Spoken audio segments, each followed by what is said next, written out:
Theme of this report this year is tangata whenua, tangata riti, huia tangata kotahi.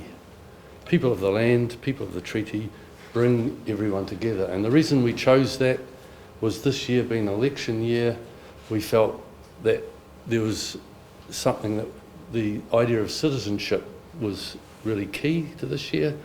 We are asking all New Zealanders to think about what's happening to the poorest and most at risk in our society, thinking of the fact that the major test for any government or any nation is how we together treat those in the shadows of our society. Look, this is a beast of a report.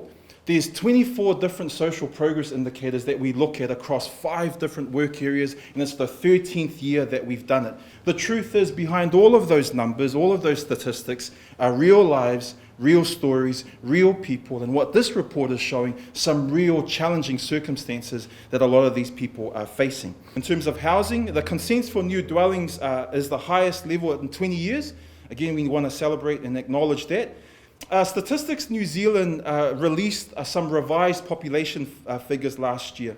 And so when you take that into account with the increase in building consents, it's indicating to us that maybe we're starting to get on top of the housing supply question or challenge in Auckland at least. In the last 5 years, we've reported a deficit of about 18,000 houses in Auckland. Statistically now, with the new figures that's come out from Statistics New Zealand, statistically there's a 7,000 surplus. But in our view, that surplus isn't necessarily a surplus as such, it's just that we're beginning to erode that deficit that's been building in our country. And even if there is that kind of statistical surplus, that doesn't mean that we get rid of homelessness and housing stress and extreme housing need that families are facing. In our view, that some of the real questions we should be asking around housing is around affordability, suitability, and locations of the houses, particularly in Auckland. How much do these houses cost? Where are they being built? And how affordable are they, especially for the families that we work with? In terms of renting across the country, renting is in some areas stabilised, in other areas increased, especially in Wellington. In terms of rental pressure for low-income families, a couple of examples. To rent a 3-bedroom home in Kaikohe, rent has increased by 13% in 1 year.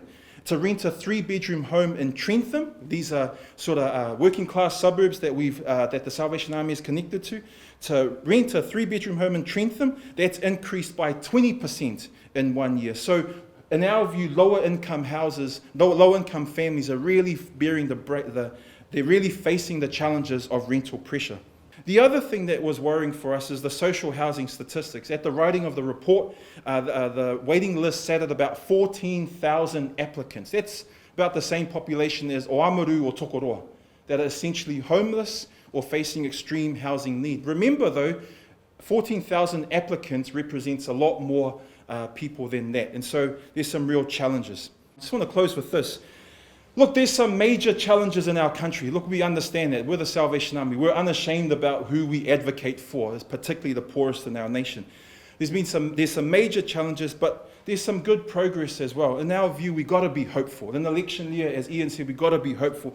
Hope is central to the message of Jesus Christ and the NGO, the Christian NGO that we are. But hope can be a powerful thing, even when it comes to dense things like policy and politics. Most Kiwis are doing well in our view. Most Kiwis are doing well.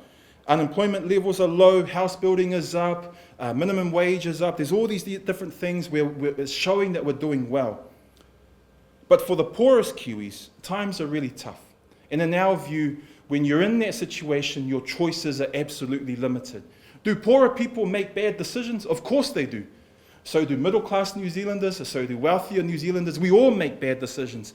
The challenge for the people that we advocate and stand for is, it's harder to make good decisions when most of the options in front of you are bad options.